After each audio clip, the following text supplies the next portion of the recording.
Absolutely. Our biggest challenges last year were, getting kids transported from one area to another, from practices through the various competitions, especially, just thinking right now during the spring season with all the events that we have going on. It's getting those kids where they need to be when we're operating one of the largest geographic school districts in the state. Has definitely been a challenge, but we've risen up to that challenge. This year has definitely been much smoother than last year. Can you explain that a little bit in terms of, how that all gets done? Sure. Well, definitely. Myself, our administration, our transportation director, we sit down, we look at our schedules season by season, and we try to determine the best ways to, maintain the maximum amount of educational minutes, but at the same time still allow all of our students to have as many opportunities as possible, because that's really what the whole grade sharing agreement was all about, is what was best for kids, what was going to allow both the Corning district and the Villisca district to work together to create something that's even better and that has more extracurricular opportunities for all of our students. I'm talking with Nick Hodges last week at Nishnabotna.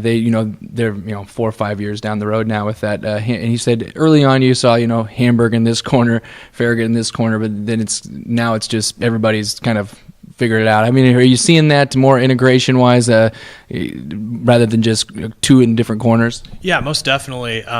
Especially with our students. Our students, when we decided that this was going to be the avenue we were going to take, myself, our administration, we sat down, we said, we're going to get our junior high kids together right away. We started that very first year when we determined that we were going to enter into the agreement. We had our baseball team playing together, our softball team playing together, and we had our football team play together. And those kids really got the opportunity to know each other. And what's really neat about that process is now they're in high school. So that was, 2 years ago. Those kids that were incoming seventh graders. Now they're high school kids, and they've really developed a really lasting relationship with one another. We've seen an excellent increase in our participation numbers in our freshman and sophomore classes.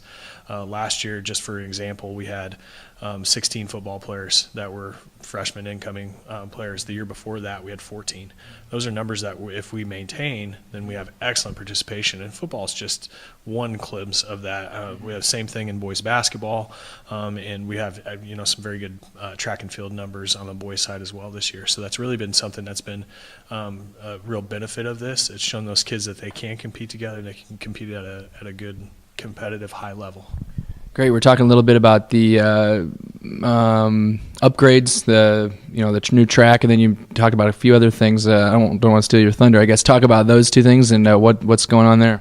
Well, it was a long process getting our track in. At first, when we looked at it, it was something that was a part of Mr. Stone's 5-year financial plan, and it came about. We started to do the research. We had several companies come out there and give us some different ideas. The sub base was pretty old, to say the least. Usually those things have about a 10-year shelf life on them. We'd stretched ours out to about 16 years. And so it was definitely time to take the surface off. We started to dig down. It seemed like every time we took a layer off, we found another problem.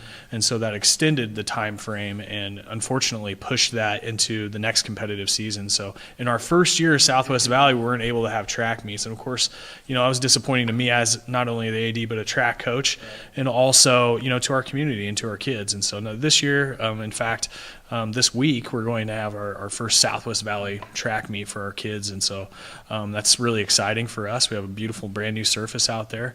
We're also doing some more work out there this summer. We've opted to go ahead and tear out our existing bleachers that are old. They don't meet ADA capability standards.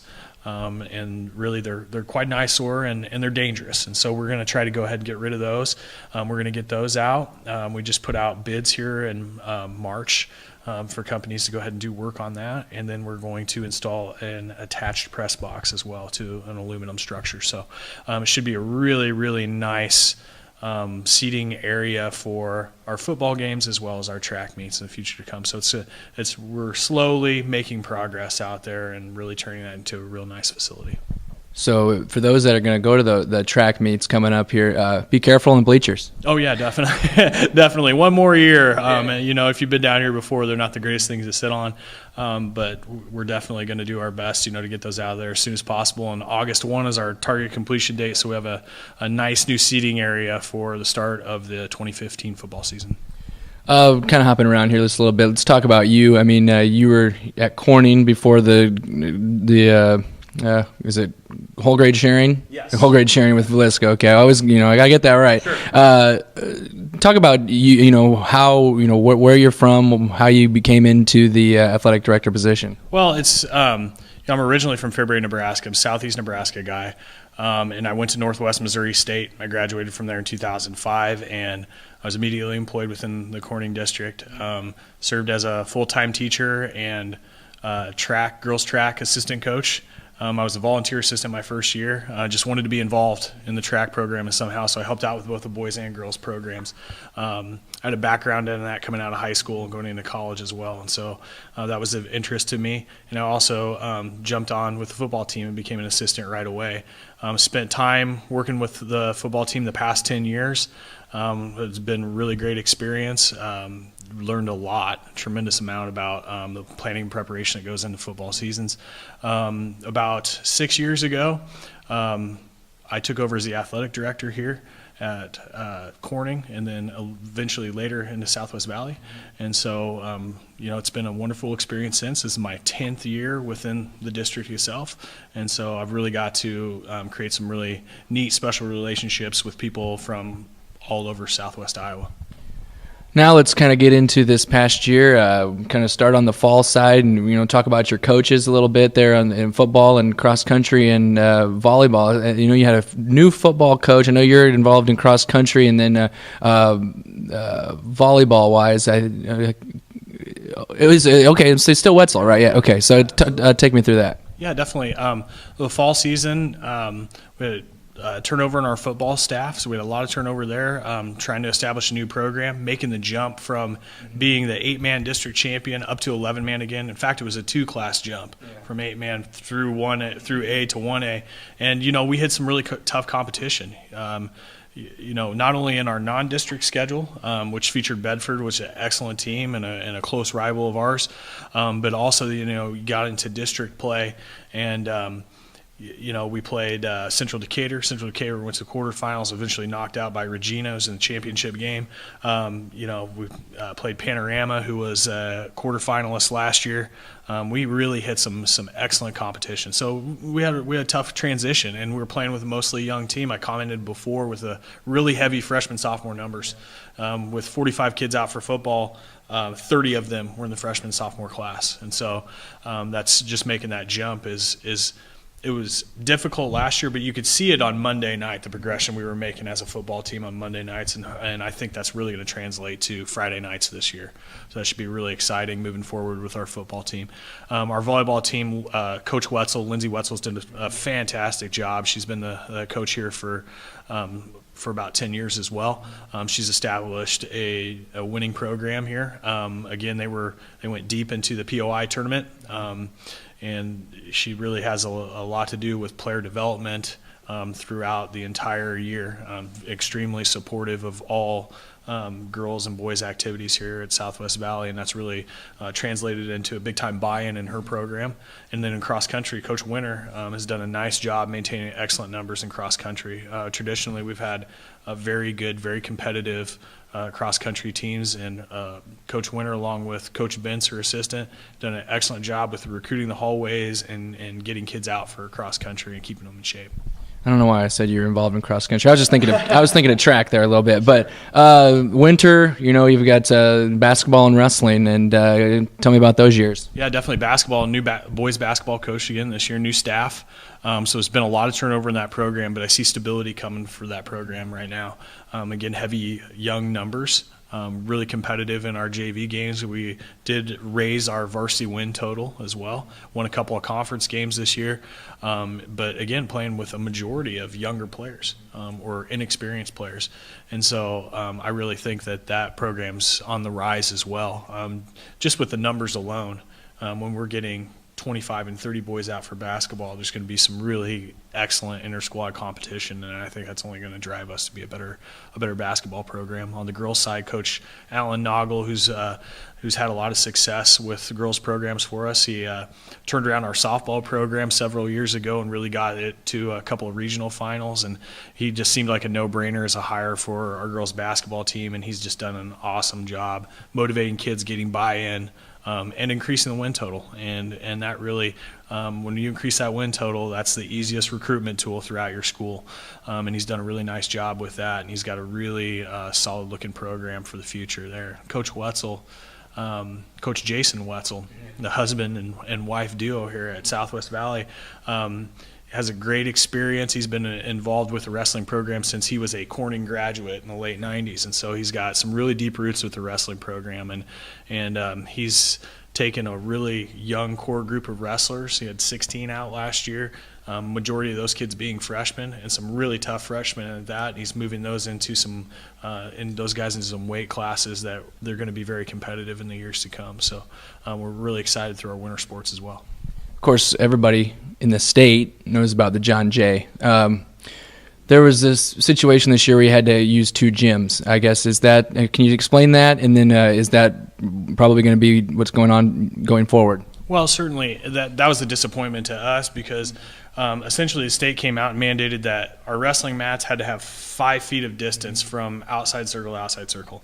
And, obviously that had never been the case before. And 59 years, we had successfully run a wrestling tournament with 3 mats in there, not worried about kids colliding. But,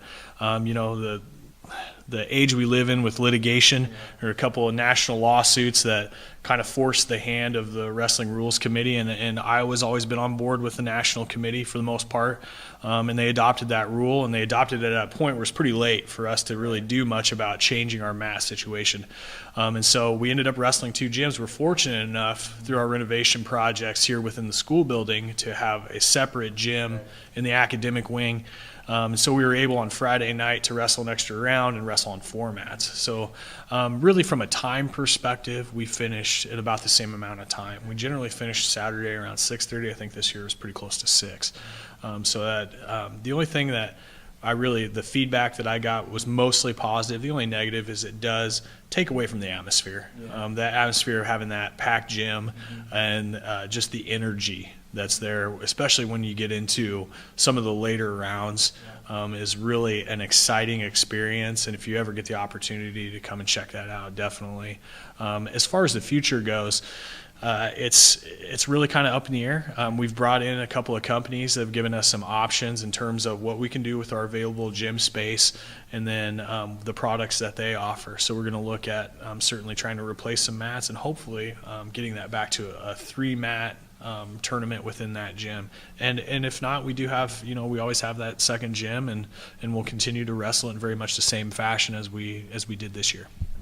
Great. We're in the spring now. You've got your track, girls track coach, and then of course golf and POI. Are you the only team with Are you the only school with tennis? Yes. Yeah, you're the only school with a tennis program in the POI. Can you explain that a little bit and just kind of give me the way where what's going on this spring here? Sure. Well, we're actually the smallest tennis playing school in the state in terms of enrollment, and we've always looked at that as a program that's really been an excellent draw for us in the spring.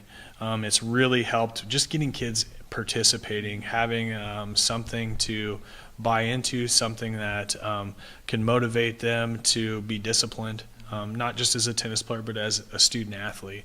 And if we can keep kids involved in activities within the school, that's something that we really strive for. And Coach Nett's been our tennis coach for a couple of decades now, and he's done a fantastic job with those kids. The kids just absolutely love playing for Coach.